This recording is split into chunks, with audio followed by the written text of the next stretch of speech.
I never expected to stare down two people in fake uniforms accusing me of crimes. On my own porch, they claim to be from the HOA police, but I know the law better than they think because I'm an FBI agent. And what happened next? You won't believe it. When I first moved into the suburb, I thought I had finally found peace. The houses were perfectly spaced, the lawns trimmed like green carpets, and on my first evening, I even saw a neighbor walking her dog with a little wave of friendly calm. It was normal. After everything I'd seen on the job, I welcomed normal. But nothing stays quiet forever. Within the first week, I'd already heard the name Karen whisper through fences. The woman lived just 2 doors down and seemed to think the entire block existed under her command. At first, I thought it was just neighborly exaggeration. You know how people talk. But then I started noticing little things. First, a friendly reminder was taped to my mailbox. It was typed, not handwritten, warning me about leaving my trash can out for more than 12 hours after pickup. Strange, considering the HOA handbook didn't mention any specific rule like that. Then I found a notice tucked under my windshield wiper, some bogus citation claiming I needed to repay my mailbox or face a neighborhood fine. The paper wasn't even official. It looked like someone downloaded a fake template off Google Docs. Still, I didn't think much of it. I mean, I work for the FBI. I deal with serious cases every day. Cartel tracking, cybercrime, even undercover work. So a nosy neighbor? It didn't exactly qualify as a threat in my book. Until the morning, someone started pounding on my front door like they were breaking in. And when I opened that door, what I saw standing there wasn't just bizarre. It was the moment I realized something was very wrong on this quiet street. And someone was about to find out they picked the wrong house to mess with. It started with a knock, not a knock, a pounding, like someone trying to break the door down. I grabbed my phone, still in pajamas, thinking it was an emergency. But when I looked through the peephole, I didn't see police. I saw 2 people playing dress-up, and I knew things were about to go very wrong. It was just after 7 a.m. when the pounding began, not a knock, but an aggressive, rhythmic bang, bang, bang that echoed through the walls. My coffee wasn't even on the stove yet, and already my blood pressure was through the roof. I grabbed my phone and peeked through the peephole. 2 people stood on my porch, wearing navy blue uniforms with big, bold letters reading HOA Police. Their badges looked like oversized plastic toys, and their clipboards were full of papers that didn't even have letterheads. One of them had a belt with zip ties hanging from it, like he was ready to make an arrest. I cracked the door, still in boxers and a worn hoodie, and said, "Can I help you?" The taller one, square-jawed with mirrored sunglasses, pointed at me like I was on some kind of wanted poster. "We're here on official HOA business," he barked. "You violated multiple community codes and are subject to inspection." I raised an eyebrow. "Inspection of what?" "Your garage." The shorter one snapped, a woman with her hair in a tight bun and an attitude to match. "We've had reports of noises, suspicious activity. We need to make sure you're compliant." That's when I noticed her hand hovering near her radio, like she expected backup, not real backup. But the kind that plays dress up and thinks wearing a badge gives them ultimate power. Before I even responded, I noticed a third figure across the yard. Karen, leaning against her trash bin, arms folded, smug expression plastered across her face like she was the queen of code enforcement. "Oh, this again," I muttered under my breath. I opened the door wider and spoke calmly. "I'm a federal agent, FBI. If you're here under any legitimate legal authority, I'll need to see proper documentation, warrant citation, actual signatures." Karen scoffed from a distance. "FBI doesn't matter here. You're still part of this community, and our HOA rules are clear." The tall wannabe officer pulled out a paper. 0 seals, no lawyer's name, no court stamp, just typed words that said I was under inspection per HOA security authorization. I couldn't help but laugh. I've seen better fakes on a high school prank day.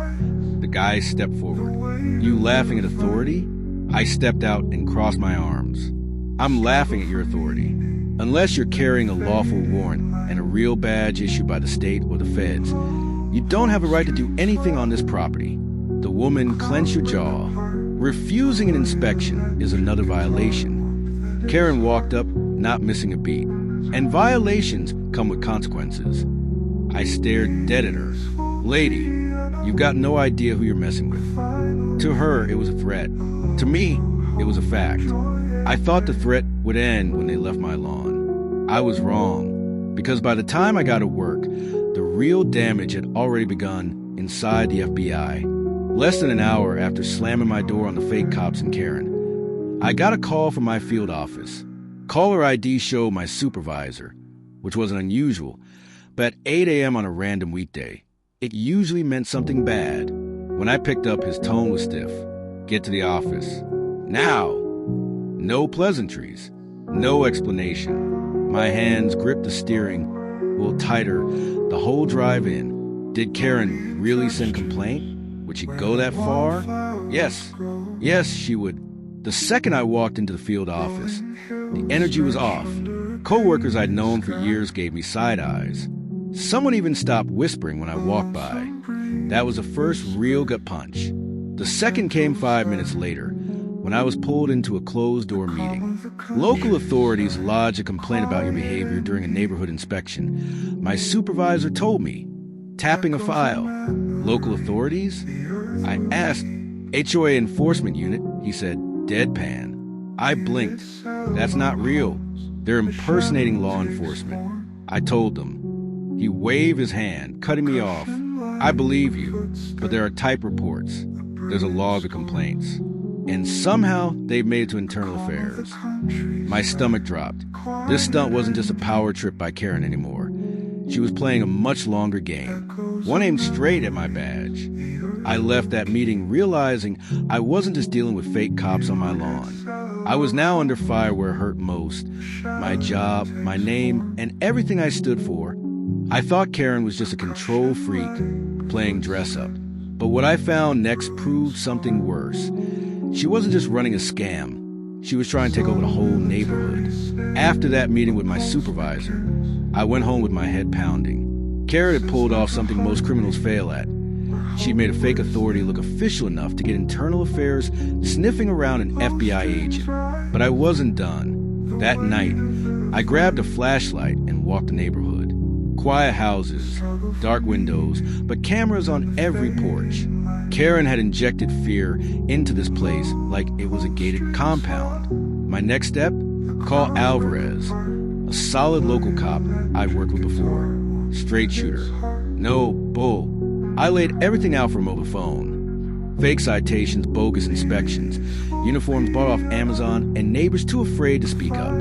Alvarez didn't sound surprised. Sounds like they're impersonating security or worse, he said. I'll run the plates on their vehicle. What he found made my blood run cold. That SUV is registered to a private security firm in another state. No license to operate here. No contract with your HOA either. So, basically, illegal. The deeper I dug, the worse it got. Turns out, the actual HOA board had gone radio silent. No newsletters, no public meetings in months. Their website? Taken down. Karen had replaced it with a new version, filled with fine print. None of it legal. She wasn't just playing enforcer. She'd staged a quiet takeover, and no one had questioned it. People had started whispering again. Neighbors I barely knew. One guy said, Karen fined me $250 for planting non-approved flowers. Another showed me a letter threatening forced lawn removal for poor aesthetic synergy. I asked if they'd reported it. They just shook their heads. She knows people. One woman whispered, eyes darting around. I'm not risking it. It hit me. Karen wasn't some chaotic neighbor. She built a machine. A shadow HOA with fake officers, fake laws, and real fear. And now that machine was turning up the pressure. If I didn't stop her, she wouldn't just end my career. She'd own this street and everyone on it. When I got the mysterious flyer about a mandatory community meeting, I knew it wasn't about block parties or lawn care. This was Karen's big power play, and I had a plan. The flyer was taped to my mailbox like a warning. Mandatory Community Assembly Agenda, Neighborhood Order and Compliance, hosted by the HOA Security Division. No name, no signature. Just fear wrapped in official-sounding nonsense. The address? Local community center. The host? You already know. I got there early and parked where I could see all exits. I wasn't walking into this blind. I had a voice recorder on me, my FBI credentials zipped inside my jacket, and screenshot of Alvarez's findings ready to go. This wasn't just about Karen anymore. This was about justice and clearing my name. Inside, the crowd was tense. Neighbors filled the folding chairs, whispering, anxious. At the front, Karen, in a suit, flanked by two of her fake officers, standing by the stage like nightclub bouncers. She took the mic with a rehearsed smile. Thank you all for coming. As you've seen, our new enforcement measures are working. She waved a stack of compliance reports, aka fake citations. I stood up and called her name loud enough to stop the room. Karen, you're impersonating law enforcement, and you've committed fraud, intimidation, and harassment. Everyone turned. Karen didn't flinch. Please sit down. This meeting is for responsible residents only. That's when I stepped into the aisle, raised my credentials, and said, clearly, I'm a federal agent, and this entire HOA security force is illegal. One of her fake officers stepped toward me. Don't, I said, voice low, touch me, and you'll be charged with assaulting a federal officer. Alvarez walked in just then, right on cue, uniformed, calm, authority radiating from every step. Evening, folks, he said. We've received multiple complaints tied to the security unit, including extortion. Karen's voice cracked. You can't do this. I have signatures, records, witnesses. Alvarez raised an eyebrow. Good. We'll take those as evidence. And then silence. One by one, neighbors stood up, some with citations, others with phones out. The illusion collapsed in real time. Karen's empire had been built on fear. Tonight, that fear finally broke. Karen thought she could bully the block, control the HOA, and take down an FBI agent using fake cops. But fear only works until someone pushes back. That pushback was tonight. As Alvarez placed Karen in cuffs, the entire room watched in stunned silence. Her fake badge clattered to the floor, a final symbol of a delusion shattered. Some neighbors leaned forward just to make sure they were seeing it right.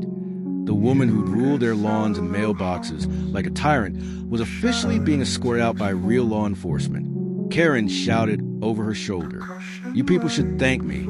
I kept this neighborhood safe." No one responded. Even the second HOA officer, the woman with the bun, dropped her radio and slipped quietly out the side door before Alvarez could ask questions. Her partner had bailed moments earlier. Loyalty runs thin when uniforms are fake. By the time the community meeting ended, neighbors were approaching me, eyes wide with apology and disbelief. Some admitted they'd signed Karen's complaints out of fear. Others said they'd paid hundreds in fake fines. I thought she was official. One guy said, holding a bogus violation for grass being too dense.